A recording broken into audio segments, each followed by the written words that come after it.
کربلا کی سرزمین پر حضرت امام حسین علیہ السلام نے انسانیت کو بچانے اور عقائد اسلام کو بچانے کے لیے اپنی جان کی قربانی دی تھی۔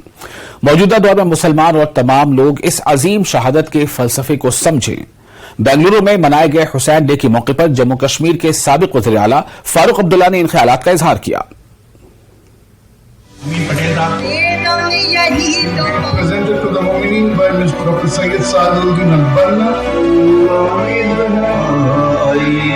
بنگلورو کی سینٹ جوزف یونیورسٹی کے آڈیٹوریم میں 31واں حسین ڈے منایا گیا۔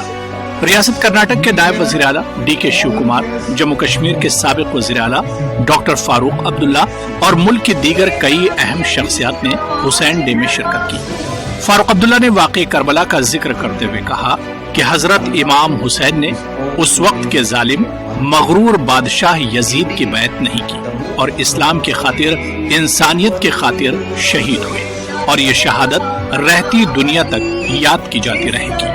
فاروق عبداللہ نے کہا کہ ان کے والد نے شیعہ سنی مسلمانوں کے اختلافات دور کرتے ہوئے محرم کے جلوس اور عزاداری کی ترغیب دی، اور وہ خود جلوس میں شرکت کرتے ہوئے آ رہے ہیں۔ فاروق عبداللہ نے کہا کہ موجودہ دور میں نفرت کے ماحول کو ختم کرنے، اتحاد کی فضا کو مضبوط کرنے کی ضرورت ہے۔ 7 میل کا سفر صبح 7 بجے شروع کرتے، رات کے 10 بجے ختم ہوتا تھا، اور میں زور کی نصیحت جوڑتا تھا۔ کیوں؟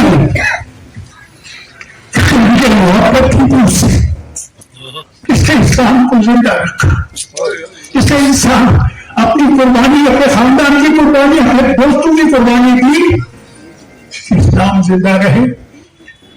اور وہ جو بادشاہ ظالم مغرور، اس کی بیعت نہیں، خدا کرے اتنا جذبہ، اللہ کرے کہ وہ جذبہ آپ میں پیدا ہو، تب انشاءاللہ میں آپ سے کہوں گا مسلمان کبھی مرے گا نہیں، اسلام کبھی مرے گا نہیں۔ یاد رکھے گا، مذہب نہیں سکھاتا آپس میں پیر رکھنا، ہندی ہے ہم وطن ہے، ہندوستان ہمارا، یہ ہمارا وطن ہے۔ اس اجلاس میں مختلف مذاہب کے رہنما دانشوروں نے شرکت کی۔ بنگلورو کی مشہور سماجی و تعلیمی شخصیت آغا سلطان پچھلے 30 سالوں سے حسین ڈے مناتے ہوئے آ رہے ہیں۔ کربلا کی روشنی میں سماج، ملک اور پوری دنیا میں اتحاد کو فروغ دینا آغا سلطان کی اس کوشش کا مقصد رہا ہے۔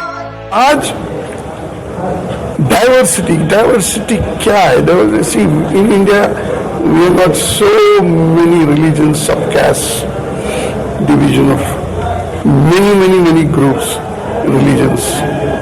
تو یہ ڈائیورس ایٹماسفیئر میں سالیڈیرٹی کی ضرورت ہے۔ یہ اس کو آج خطرہ ہے ہندوستان میں، ایک قوم سے دوسرے قوم کو لڑایا جا رہا ہے، خاص کر کے مائنورٹیز کو جو بھی ظلم ہو رہا ہے، مائنورٹیز کے جذبے کو چوٹ لگا رہے ہیں۔ یہ ہے کانسٹیٹیوشن کو بھی بدلانے کی کوشش کر رہے ہیں، مائنورٹی رائٹس چھیننے کی کوشش کر رہے ہیں۔ تو ہم سبق پائے ہیں امام حسین علیہ السلام کی قربانی سے۔ موجودہ دور میں جہاں چند طاقتیں مذہب کی بنیاد پر سماج کو توڑنے، بانٹنے کی کوششیں کر رہی ہیں، اس ماحول میں نواسہ رسول حضرت امام حسین علیہ السلام کی تحریک سے درس حاصل کرتے ہوئے امن و اتحاد کے لیے یہ کوششیں قابل ستائش کہی جا سکتی ہیں۔ بنگلورو سے رؤف احمد حلور کی report. Deputy chief education officer Mendhar Latif Chaudhary نے اپنے اوپر لگے الزامات کو خارج کیا۔ انہوں نے کہا کہ میں نے